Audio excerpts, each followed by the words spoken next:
The Polish legions in the Napoleonic period were several Polish military units that served with the French army, mainly from 1797 to 1803, although some units continued to serve until 1815. After the Third Partition of Poland in 1795, many Poles believed that revolutionary France and her allies would come to Poland's aid. France's enemies included Poland's partitioners, Prussia, Austria and Imperial Russia. Many Polish soldiers, officers and volunteers therefore emigrated, especially to Italy and to France, where they joined forces with the local military. The number of Polish recruits soon reached many thousands. With support from Napoleon Bonaparte, Polish military units were formed, bearing Polish military ranks and commanded by Polish officers. They became known as the Polish Legions, a Polish army in exile, under French command. The best-known Polish commanders included Jan Henryk Dąbrowski, Karol Niezowicz and Józef Wybicki.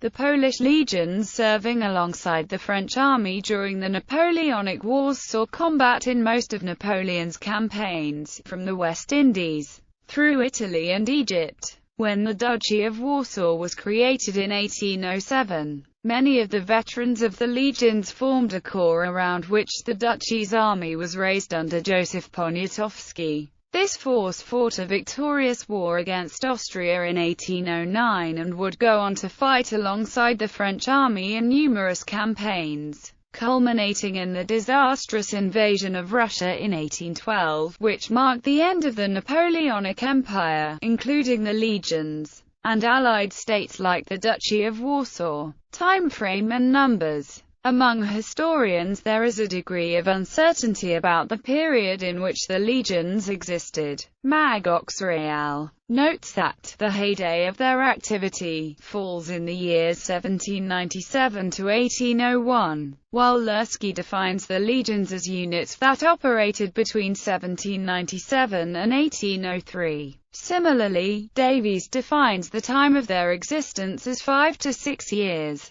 The Polish Pone Encyclopedia defines them as units operating in the period of 1797 to 1801, when recounting the history of the Polish legions. Some works also describe the operations of Polish units under the French in the period after 1803. Several smaller formations existed in that time, the most notable of which was the Vistula Legion, which existed between 1808 and 1813. Estimates of the strength of the Polish legions also vary, and it is believed that between 20,000 to 30,000 men served in the legion's ranks at any one time over the course of their existence. The WIEM Encyclopedia estimate is 21,000 for the period up to 1803. Davies suggests 25,000 for the period of up to 1802 to 1803, as does Magos Ial. Biddle and Jeffreys offer an estimate of up to 30,000 for the period up to 1801. Most of the soldiers came from the ranks of the peasantry, with only about 10% being drawn from the nobility. Origins. After the Third Partition of Poland, many Poles believed that revolutionary France, whose public opinion was very sympathetic to the ideals of the Polish Constitution of 3 May 1791, would come to Poland's aid. France's enemies included Poland's partitioners, Prussia, Austria and Imperial Russia. Paris was the seat of two Polish organizations laying the claim to be the Polish government in exile: the deputation of Franciszek Kowary-Dmoszowski and the agency of Józef Wybicki. Many Polish soldiers, officers and volunteers therefore emigrated, especially to Italy and to France. Eventually, the agency was successful in convincing the French government to organize a Polish military unit. As the French constitution did not allow for the employment of foreign troops on French soil, the French decided to use the Poles to bolster their allies in Italy, the Cisalpine Republic.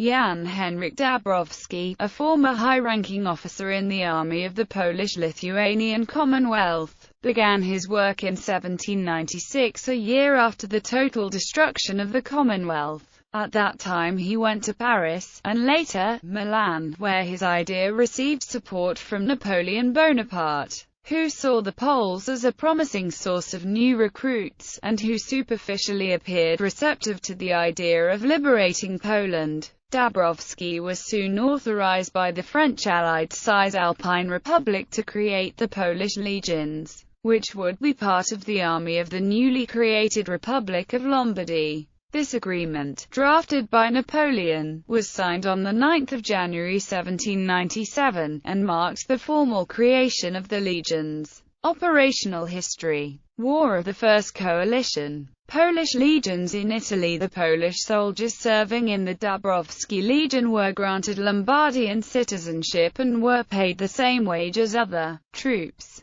They were allowed to use their own unique Polish-style uniforms, with some French and Lombardian symbols, and were commanded by other Polish speakers. By early February 1797 the legion was 1,200 strong, having been bolstered by the arrival of many new recruits who had deserted from the Austrian army. The Dubrovsky Legion was first used against Austrians and their allies in Italy. In March 1797 it garrisoned Mantua, and by the end of the month it took part in its first combat during the 10 days of Brescia. By the end of April the ranks of the Legion had swelled to 5,000. At that time Dubrovsky lobbied for a plan to push through to the Polish territories in Galicia, but that was eventually rejected by Napoleon, who instead decided to use those troops on the Italian front. In April, the Legion took part in quelling the uprising in Verona, known as Veronese Easters. The Treaty of Leoben, signed that month, which promised peace between Austrians and French, was a blow to Polish morale, but Dubrovsky correctly assumed that it would not last. Sources vary with regards to when the singular Dubrovsky Legion was expanded into multiple legions. Puka and Roffer note that in May 1797 the Legion was reorganized into two formations, the first being commanded by Karel Knyazevich and the second by Joseph Wielhorski, each numbering about 3,750 infantry, not counting artillery support.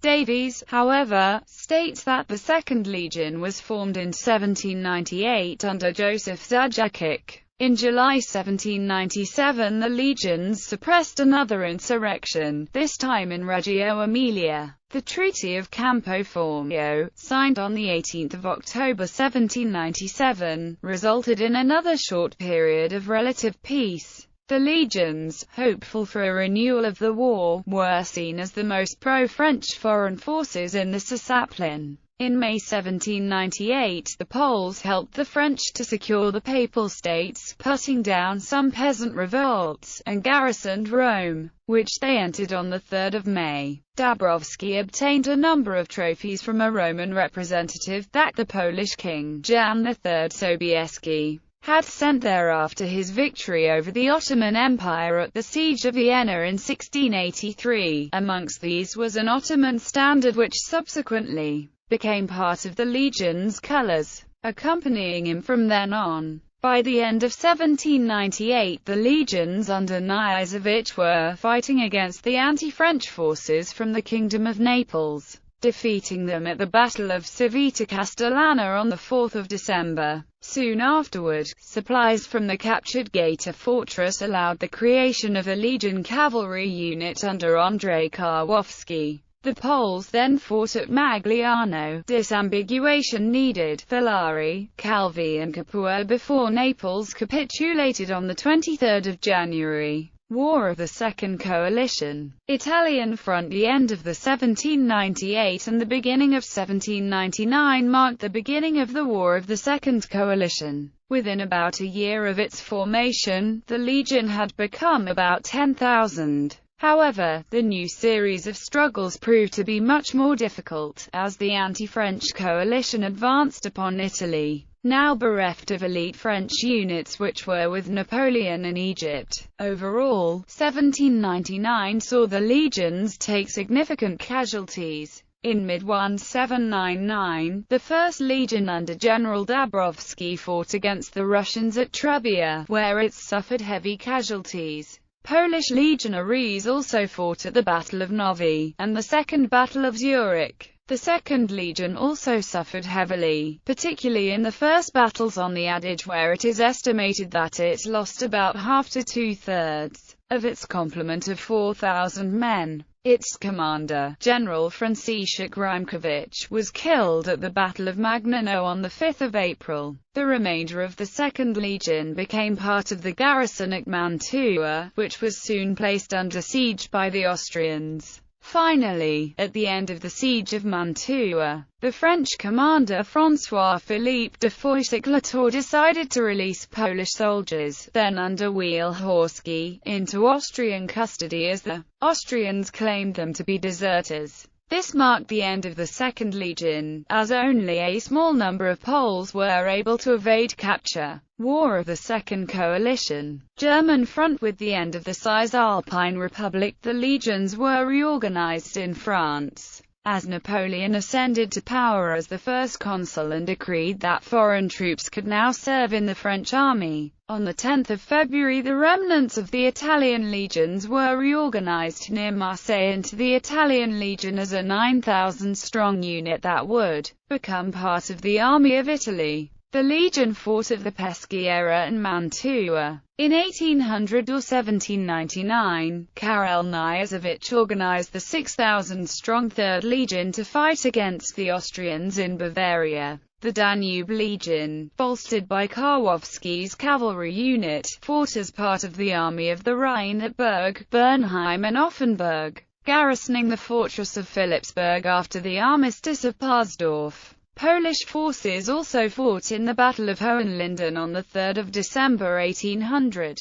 According to Davies, the Danube Legion would suffer significant casualties in the short period after the battle and the end of the campaign on 25 December that year. The size of the legions decreased after the Treaty of Luneville, which, to the disappointment of the legionnaires, made no mention of Poland. The legions was transferred to police duties in the Kingdom of Etruria. The legion's morale weakened as Poles were not used in any fights that seemed to directly affect the chance of Poland regaining independence. Many legionnaires, including General Knyazevich, felt that they had been used by the French and resigned. Dubrovsky remained in command, and reorganized both legions at Milan into two 6,000-strong units in March 1801. On 21 December 1801 the legions were reorganized by the French government into 3 demi-brigades, with the Italian Legion forming the core of the 1st and 2nd Foreign Demi-Brigades, and the Danube Legion, the 3rd Foreign Demi-Brigade. The disastrous Haitian Campaign in 1802, France sent most of the disgruntled legionnaires to Haiti to put down the Haitian Revolution. Napoleon wanted to regain the colony of Saint-Domingue, but preferred to save his main French army for more important matters, closer to home. The now inconvenient Polish units were accompanied by contingents of Germans and Swiss-French allies, as well as by French units that had fallen out of favor with Napoleon and the French High Command. The Haitian campaign proved disastrous for the legionnaires. Combat casualties and tropical diseases, including the yellow fever, reduced the 5,280-strong Polish contingent to a few hundred survivors in the space of less than 2 years. By the time the French forces retreated from the island in 1803, about 4,000 Poles had died. Of the survivors, about 400 remained on the island, a few dozen were dispersed to the nearby islands or to the United States, and about 700 returned to France. The Poles had little interest or desire to support the French cause in the distant colonies, once again fighting against people who only desired their own independence. In Haiti there still is a popular myth that many Polish soldiers became sympathetic to the former slaves' cause and deserted the French, supporting Jean-Jacques Dessalines in significant numbers, with entire units changing sides. In fact, the actual desertion rate was much lower. Nonetheless, about 150 Polish soldiers joined the Haitian rebels. The loss of that many patriotic military personnel in the Caribbean was a serious blow to the Polish aspirations for regaining independence. The Haitian experience cast further doubts among Poles about France's and Napoleon's good intentions toward Poland. Wars of the Third and Fourth Coalition. By 1805, during the War of the Third Coalition, the Polish troops in Italy had been renamed the First Polish Legion and attached to the Kingdom of Italy. In 1806, all that was left of the old Dubrovsky and Niezowicz legions was one demi-brigade, consisting of one infantry regiment and one cavalry regiment, now in the service of the Kingdom of Naples. It fought at Castelfranco, turning the Austrian attack on 24 November 1805, but on 3 July 1806 it suffered a severe defeat at Sant'Eufemia Maiella. Many Polish officers served in French army or Allied formations. During the War of the Fourth Coalition, Napoleon decided to encourage Polish defections from the Prussian army, and on 20 September 1806 decreed the creation of a Northern Legion under General Zajakic. As the Napoleon did not want to commit himself to the Polish cause, the Legion was however not explicitly Polish, and was, in Napoleon's words, a gathering of children of the North. French armies, including the Legion units, defeated the Prussians in Saxony at the Battle of Vienna, and Poles under Dubrovsky entered former Polish territories, which resulted in the influx of recruits for the Legion. A year later, Napoleon, having defeated the Russian armies, met with the Russians Alexander I at Tilsit, and in the ensuing negotiations they agreed that a new, small Polish state under French control would be created. After the creation of the Duchy of Warsaw, the Vistula Legion, the main period that the legions were active was between 1797 and 1803, although some chose to remain with the French forces, and fought in Italy under the Kingdom of Naples. In 1807 many veteran legionnaires formed a cadre for the new army of the Duchy of Warsaw. In February 1807, the remaining infantry and cavalry regiments who had continued in French service in Italy were reorganized in Silesia, near Breslau, into a Polish-Italian legion, with two new infantry regiments added from the newly liberated Polish lands. On 21 February 1808, the Legion was relocated to France, reinforced with Poles from other French formations, and incorporated into the French army. On 31 March of that year the Legion was officially named the Vistula Legion. By mid-1808, the Vistula Legion had a strength of 6,000. After the Battle of Wagram, Napoleon attempted to form a second Polish Vistula Legion from Polish prisoners of war, but the new formation could not attract sufficient recruits, and in 1810 it was merged into the original Vistula Legion. During the Peninsular War in Spain, the Vistula Legion gained fame at the Battle of Zaragoza. In the Battle of Fuengirola, a small Polish force managed to defeat an Anglo-Spanish expeditionary force outnumbering them 10-1, capturing their commander in the process. Other troops served in Napoleon's Imperial Guard, and the Polish Chevauleger Regiment distinguished itself at the Battle of Somosierra in 1808. Another Polish cavalry regiment, the Vistula Uhlans, also fought in Spain. They distinguished themselves many times there, including at the Battle of Albuera in 1811, where they destroyed a British infantry brigade.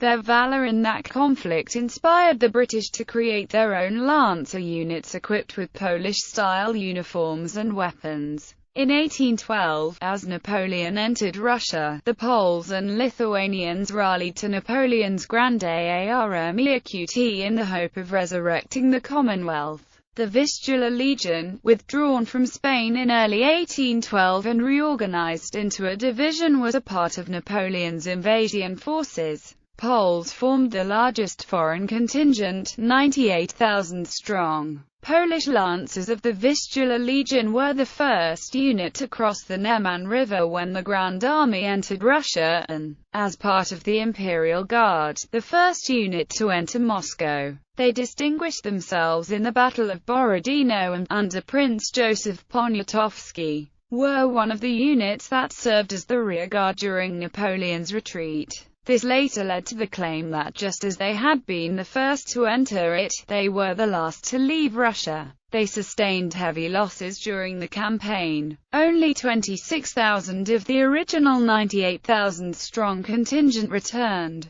The elite Vistula Legion entering Russia was about 7,000 strong. Its strength at the end of the campaign was just 1,500. The definitive end of the Polish legions came with the conclusion of Napoleon's career and the abolition of the Duchy of Warsaw. The duchy was occupied by Prussian and Russian troops following Napoleon's retreat from Russia. The Polish troops remained loyal to him until the bitter end, with Polish units holding their ground at his last battles at Leipzig and Hanau, where they sustained major losses. The Legion was recreated at Sedan in early 1814, and fought at Soissons, Reims, Arcis-sur-Aube and Saint-Dizier. After Napoleon's defeat in the War of the Sixth Coalition, when Napoleon was forced into exile on Elba, the only unit he was allowed to keep as guards were the Polish Lancers. While many Poles returned to the Polish territories, a unit of about 325 men under Colonel Golazewski fought in Napoleon's final 1815 campaign, the 100 Days, participating in the Battle of Waterloo. After Napoleon's second and final defeat, some are said to have accompanied him to his exile on St. Helena.